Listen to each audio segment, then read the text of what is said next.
Hello, everyone. Welcome to another edition of Psychotherapy Networker Live. I'm Chris Lyford. I'm the senior editor here at Psychotherapy Networker magazine. And it is my great pleasure to be joined today by Tasnim Sulaiman and Kent Butler. Tasnim is a licensed professional counselor as well as the founder and CEO of Black Men Heal. She is a licensed psychotherapist who also owns a private practice in Philadelphia. Her expertise has been featured on notable platforms such as The Breakfast Club, NBC Universal, the Philadelphia Inquirer, PBS Nightly News, NBC 10 Philadelphia, KYW3, the New York Times, New York Magazine, and the Psychotherapy Networker magazine. Kent Butler is a professor of counselor education in the Department of Counselor Education and School Psychology at the University of Central Florida. He holds a PhD in educational psychology with concentration in counseling psychology from the University of Connecticut. Dr. Butler is also the past president of the American Counseling Association, as well as an ACA fellow. He formerly served as the University of Central Florida as the interim Chief Equity, Inclusion, and Diversity Officer and is a National Association of Chief Diversity Officer in Higher Education fellow. I interviewed both Dr. Butler and Tasnim for my piece, The Cultural Competence Dilemma, which you will find in our July issue, which is titled The New Good Enough Parent. Please pick up a copy if you don't have one already. You'll see at the bottom of your screen, there's a link where you can read the article. We're also going to post a link where you can subscribe to the magazine. For a limited time, you can also get a 1-year digital subscription for just $5. I tell everybody that's less than a cup of coffee at Starbucks. That's half a Chipotle burrito. It is a deal. We put so much love and blood and sweat and tears into these articles. We hope you'll subscribe. We hope you'll read. I also want to add before we get started, there's a chat function. So wherever you're watching us from, whether it's LinkedIn or Facebook or Instagram, you should see a chat function. Drop some questions in there if you have them, and we'll do our best to get to them before the end of our conversation today. Tasnim, Kent, thank you so much for joining. Thank you for having me. So I'd like to start by having you each just tell me a little bit about yourselves and what you do. I gave a bio, but there's, of course, always so much more. What's a day in the life like? What do you guys do? So it looks like she may be a little frozen. So let me go ahead and share with you that my name is Kent Butler. I am really just trying to live a good life as a Black man in America. And so what I've been doing recently is just working as a college professor, teaching young minds. I've been trying my best to make sure that we have competent, definitely culturally competent counselors who are in the counseling field. We are reaching out. We are trying our best to pull in as many people of color or marginalized individuals who have not necessarily saw counseling as a pathway. And we just are doing all that we can to just ensure that mental wellness is happening throughout our communities. And so it's been great in that regards. I am just now, yesterday, we launched through Cognella a new textbook for techniques. And that textbook is going to be doing some phenomenal things to help people become culturally competent when working with individuals. So those students who are in their counseling courses will be able to find a way to learn about how to work with people who are different from them. And so that's been my main theme, is to go out and try to be a role model for counselors to look at cultural competence and for Black males to make sure that we get well. Great. Tasnim, I was just asking you both, could you tell me a little bit more about yourselves? What's a day in the life like? Especially Black Men Heal. I want to hear more about that. Tell us all what you do. Absolutely. Yeah, well, I mean, I'm trained, of course, as a clinician. So, but my day to day now looks less like seeing clients one on one and more like providing access and space for hundreds and thousands of people to be able to get their one on one. So, no 2 days look the same for me.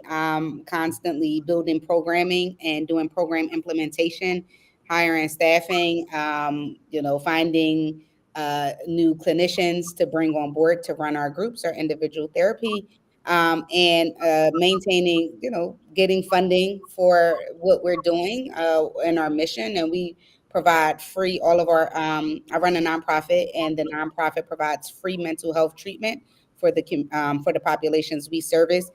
And doing free therapy is harder than doing paid therapy. I realize it seems like, oh yeah, if you just had access and it was free, but it's 10 times harder than paid therapy. So I spend a lot of time maintaining and sustaining that work, so because we get a lot of demand for the services. Mm, great, great. We've written two pieces now about Black Men Heal here at the Mhm. Networker. One of the amazing things about Black Men Heal to me is really not only just the work you do and the generosity and the love behind it, but these amazing retention rates. Correct me if I'm wrong, but after the 8 free sessions that you offer clients are done, more than three-quarters of clients actually Mhm. decide to stay on and continue to pay for therapy.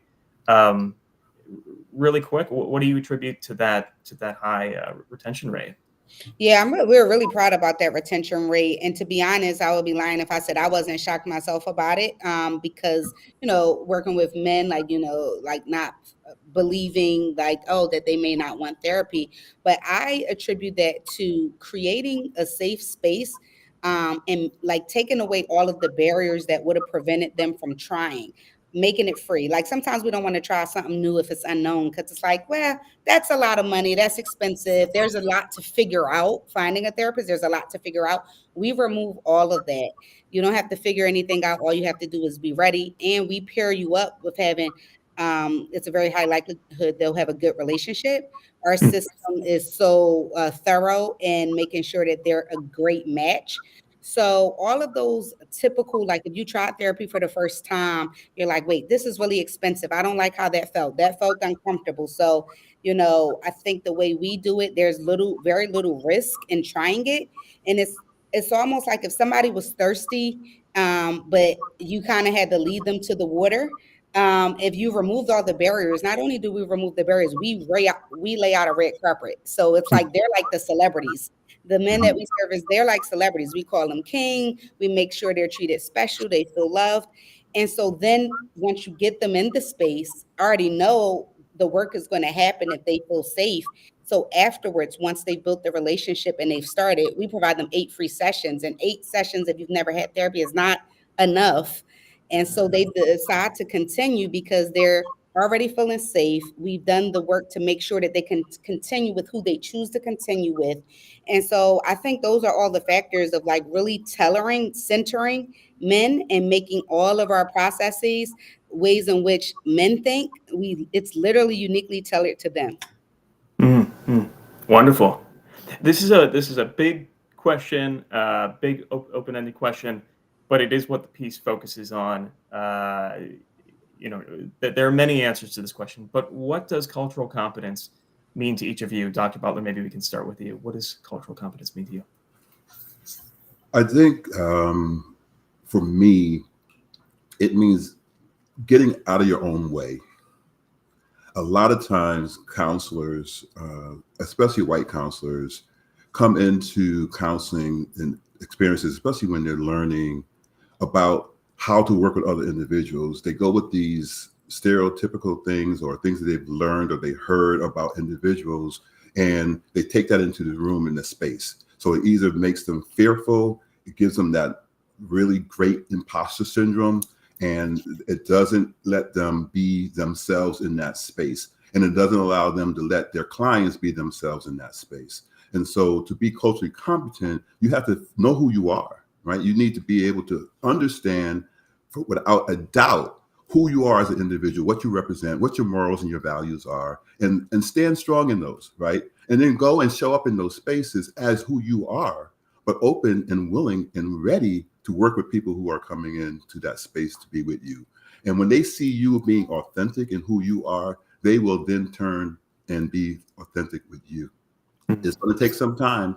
You're going to have to grow and build that rapport. But once you do that and they see you for who you are and you're being your real true self, then you can't help but start working on that journey towards cultural competence. Mm.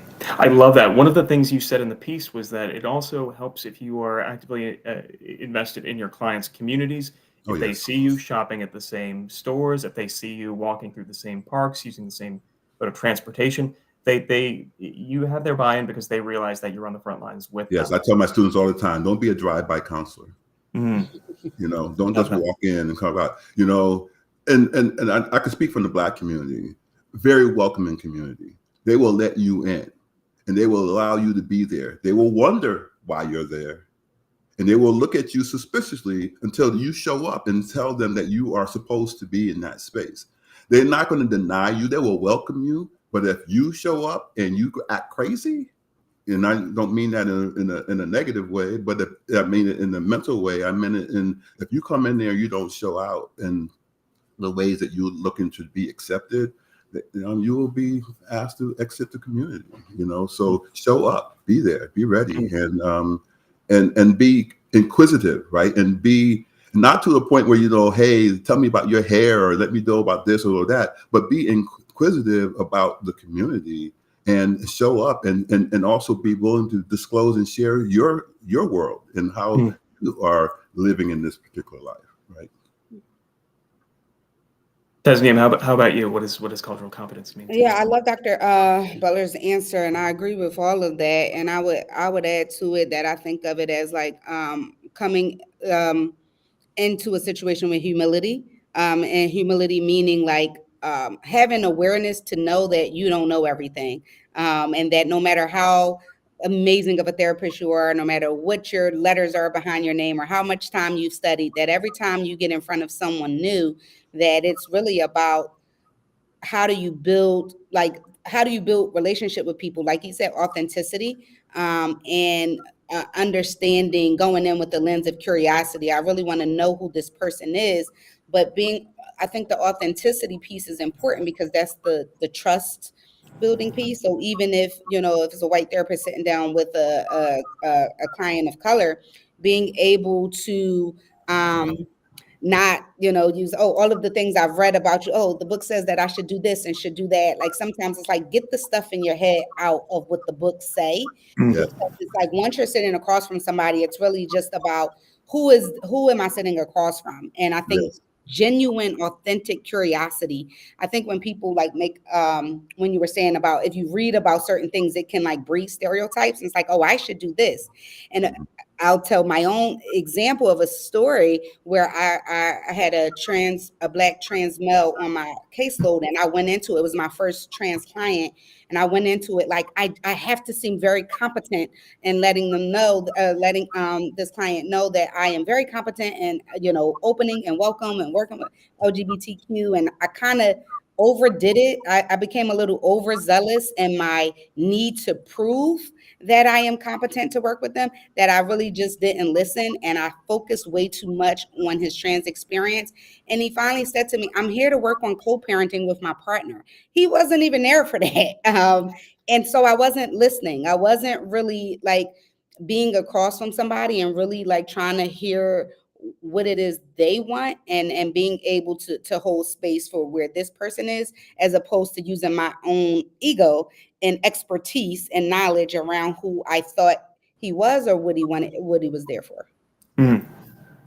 You know, if we don't recognize that each of us have our own lived experiences, whether we come from a Black community or Hispanic community or Asian community or white community, whatever community we're coming from, we don't recognize that our lived experiences are what bring us to that room, and we go by a book, we're going to lose. And so if you are interested in knowing who I am, then get to know who I am and allow me to get to know who you are. And then that trust will be there. That rapport will build naturally, and you will be able to move further. You know, you can't be thinking about, oh, do I have the counseling skills to be competent? Listen, if you graduate from a program, they told you that you were able to be a counselor, then use that, understand what that is, but then go be a person in the room with the person and let your skills come through you. Your skills will actually come through you if you allow yourself to be yourself in that space. Great points. If you're just joining us, I am here with Kent Butler, who's the professor of counselor education at the University of Central Florida, as well as Tasnim Sulaiman, who is a therapist, as well as the founder of Black Men Heal. The piece is the Cultural Competence Dilemma, which you will find in our July issue. Again, you'll see a link at the bottom of your screen. Now, the piece also talks about connecting with clients who have a shared cultural background. There's a term I mentioned in the piece called the concordance hypothesis, which states that clients are more willingly connect with therapists who have a shared cultural background. And there's also evidence that many clients will select therapists who do share their background. But that doesn't necessarily mean that your work is done as a therapist or that it's smooth sailing. Can we talk a little bit about that initial shared experience and the next steps? What else does it take to take the work to the next level? Yeah, I'm glad you mentioned that because one of the things we do at Blackman Hill is we do intentionally recruit clinicians of color to provide the sessions, and the reason why we do that is because we know that that is one of the barriers of why people of color may not seek therapy. That they do want somebody who can relate to their unique cultural experiences, but that's the first piece that helps with like trust, right? But everybody, just because I'm black and Dr. Butler is black, it doesn't mean that I would be the best therapist for him, nor he would be for me, unless we go beyond that, right? And beyond that is that person to person. And I find that with our system, we match on 8 different variables, and some of them are personality. Obviously, we pay a lot of attention to presenting issue and the skill or expertise of the therapist and treating that issue, but it's also really just the person. And an example of that would be like when we see that somebody has been a veteran. Like if we have somebody on our caseload who's also a veteran, we know that they might connect there, right? But there's also times when we see people in who apply for therapy who have had unique experiences as people of color and haven't necessarily been able to relate to their therapist. For example, we had somebody who had been adopted by a white family and had never really been around people of color. And so if our therapist of color immediately relates in to this person as, oh yeah, we have the shared experience and they do not, then they could lose them. And so Yeah. again, it just becomes about like, really finding out who somebody is and what their interests are as a human, because like that's when we connect. Like we connect, like if you ever sit across from somebody on a train or at a bar, the first things you start talking about is the drinks, or the food, or the environment, the here and now, or like we were just talking before we got started about some summer travel. These are things that like, okay, we could talk about, and we're sharing experiences and getting to know who each other are just from those shared experiences. And that has to happen a lot beyond like, I call the black card, because I'm black and you're black does not work. That doesn't work in itself, because unless I'm really building a relationship and getting to know this person. Yes. Yeah, I agree 100%. And so I'll use my own life experience with this in that I grew up in a suburb, and it was a predominantly white suburb. And so my life experiences in going through school and everything else was different, even from my cousins and even from people who were living in the city or in another state or whatever have you. And I remember learning my lesson in terms of how to connect with other individuals is that I could not, I tell my students this all the time as well, I could not go in and work with someone from an inner city or anything like that and try to be like them. Right? That's the first mistake, right? Is to try to be all, I'm talking your lingo and I'm doing this, I'm doing that. They'll see through that in a heartbeat. Right? And so when I showed up and I started to be myself in that space, they respected who I was, as opposed to me trying to look at them and they're looking at me like, oh, wait a minute, that didn't hit right. So I know that you're not from here, and you trying to perpetrate, and then that's going to add to me having to build even better rapport with them, right? So I was working with youth, and they were coming from all different places when I was at UConn and the Upward Bound program, and these kids, they could see right through a fake person, right? I couldn't try to wear what they were wearing. I couldn't be this or be that.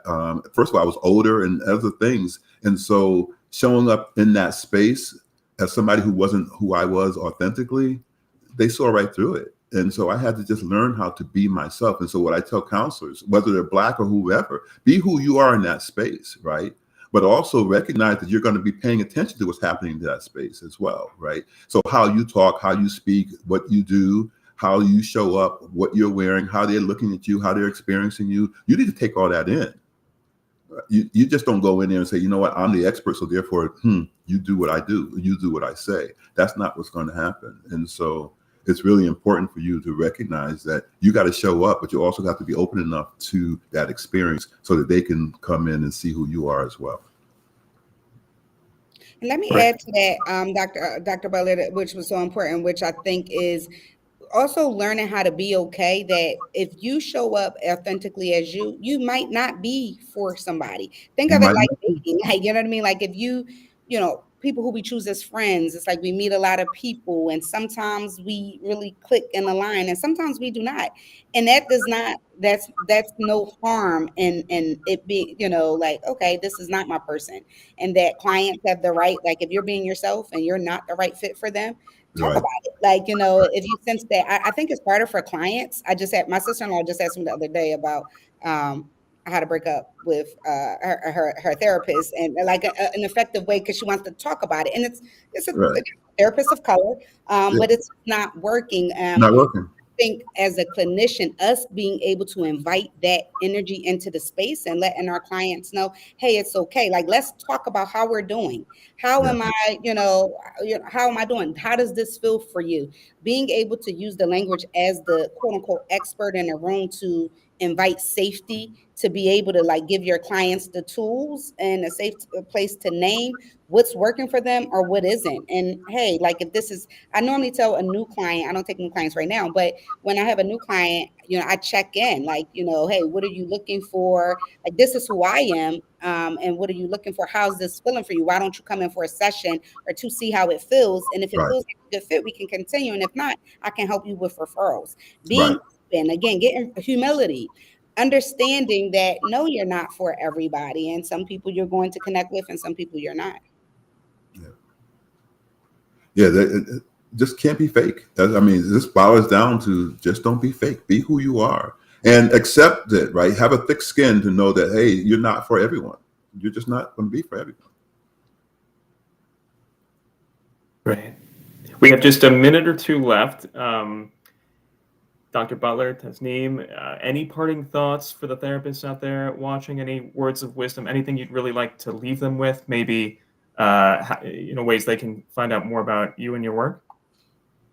Yeah, I mean, you guys can follow us for Blackman Hill on all the social channels at Blackman Hill or go to our website, blackmanhill.org, and we provide free therapy to men age 18 and over. We also do some groups here in Philadelphia area.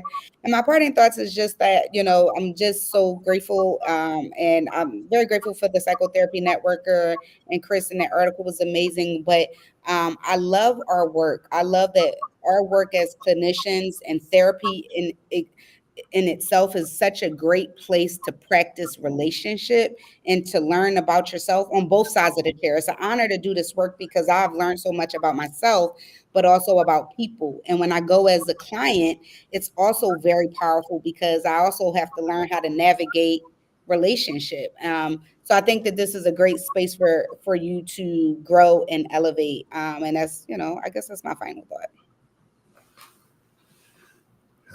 My final thought would be that learn and know who you are as a person. That's the most important piece, right? So as you, especially for students, and if there are people who are learning about the profession, take care of yourself. Self-care is really important, and check in with yourself and check in with others as to what it is that you're about to embark on.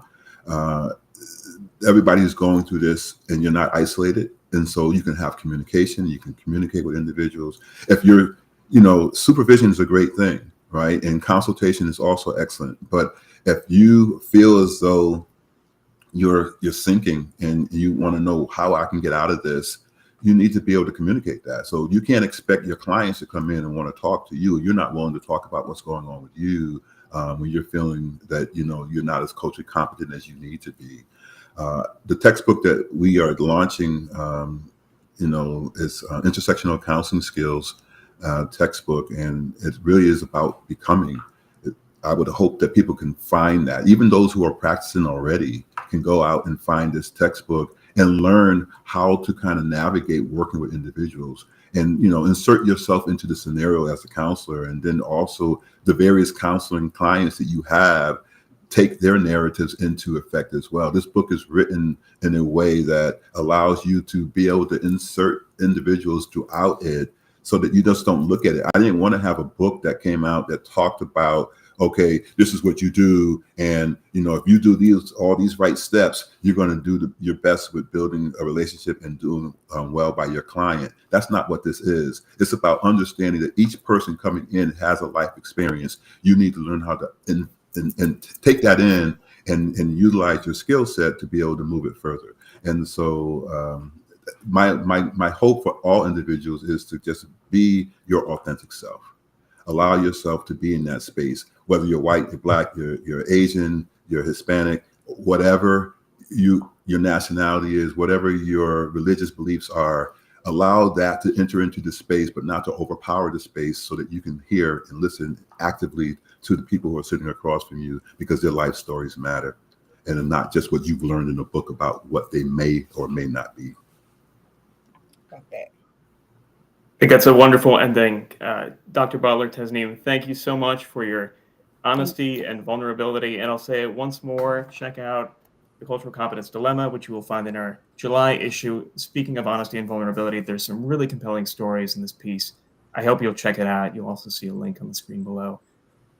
Again, Dr. Butler, Tasnim, thank you so much. Thank you so much. I appreciate it. It's enjoyed being here.